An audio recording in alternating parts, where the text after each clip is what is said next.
kind solace in the dying hour, such, Father, is not now my theme. I will not madly deem that power of earth may shroud me of the sin, and earthly pride that revelled in. I have no time to doubt or dream, you call it hope, that fire of fire. It is but agony of desire, if I can hope, O God, I can. Its fount is holier, more divine. I would not call thee fool, old man, for such is not the gift of thine. Know that the secret of her spirit bowed from its wild pride into shame. Our yearning heart I did inherit thy withering potion with the fame, the serene glory which hath shone amid the jewels of my throne. Hell of hell, and with a pain not hell shall make me fear again. O craving heart, follows flowers and sunshine of my summer hours. The undying voice of that dead time, with its interminable charm, rings in the spirit of a spell upon the emptiness, a knell. I have not always been as now, the fever diadem on my brow I claimed that one usurpingly. I have not the same fierce Edom given Rome to the Caesar. This to me, the heritage of a kingly mind, and a proud spirit which has striven triumphantly with humankind. O mountain soul, I first drew life, the mists of the Taglei have shed nightly their dews upon my head, and I believe the winged strife and tumult of the headlong air have nestled in my very hair. So late from heaven, the dew, it fell, me dreams of an unholy night, palmy with the touch of hell, while the red flashing of the light from clouds that hung like banners, or appeared to my half-closing eye the pageantry of monarchy, and a deep trumpet thunder's roll came hurriedly upon me, telling of human battle, where my voice, my own voice, silly child, was swelling. Oh, how my spirit would rejoice and leap within me at the cry, the battle cry of victory. The rain came down upon my head unsheltered, and a heavy wind rendered me mad and deaf and blind. It was but men, I thought, who shed laurels upon me, and a rush, the torrent of the chilly air, gurgled within my ear the crush of empires, with the captive's prayer, the hum of suitors, and the tone of flattery round the sovereign throne. My passion from the helpless hour usurped the tyranny which men have deemed since I've reached power. My innate nature bid so, but Father, there lived one who, down in my boyhood, when the fire burned with a still intenser glow, for passion must, with youth, expire, and then who knew this iron heart in woman's weakness had a part. I have no words, alas, to tell the loveliness of loving well, nor would I now attempt to trace the more than beauty of a face whose lineaments upon my mind are shadows under a stable wind. Thus I remember having dwelt some page of Allure upon, with loitering eye, till I felt the letters, with the meaning, melt to fantasies with none. Oh, she was worthy of all love. Love, as in infancy, was mine, towards such angel minds above might envy, hurrying heart the shrine on which my every hope and thought were incense. Then a goody gift, for they were childish and upright, pure as a young example taught. Why did I leave it and adrift trust to the far within for light?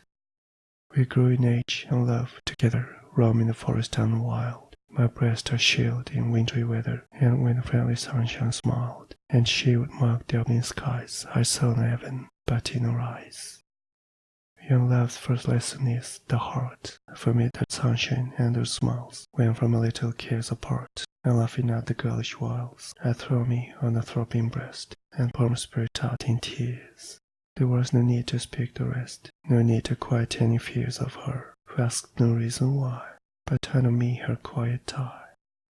Yet more than worthy of the love my spirit struggled with, and strove when on the mountain peak, alone, ambitionated a new tone, I had no being but in thee. The world, and all it did contain in the earth, the air, the sea, its joy, its little lot of pain. There was no pleasure, the ideal, dim vanities of dreams by night, and dimmer nothings which were real, shadows, and a more shadowy light, parted upon their misty wings, and so confusedly became thine image and a name, two separate yet most intimate things. I was ambitious, have you known the passion, Father? You have not, a cottager, I mapped the throne of half the world as all my own, and murmured at such lowly lot, but just like any other dream, upon the vapor of the dew, my own had passed, did not the beam of beauty, which did while it through the minute, the hour, the day oppressed my mind with double loveliness. We walked together on the crown of a high mountain, which looked down afar from its proud natural towers of rock and forest on the hills, the dwindle hills, begirt with bowers and shouting with 1,000 rills. I spoke to her of power and pride, but mystically in such guise that she might dear me note beside the moment's converse. In her eyes I read, perhaps too carelessly, her mingled feeling with my own.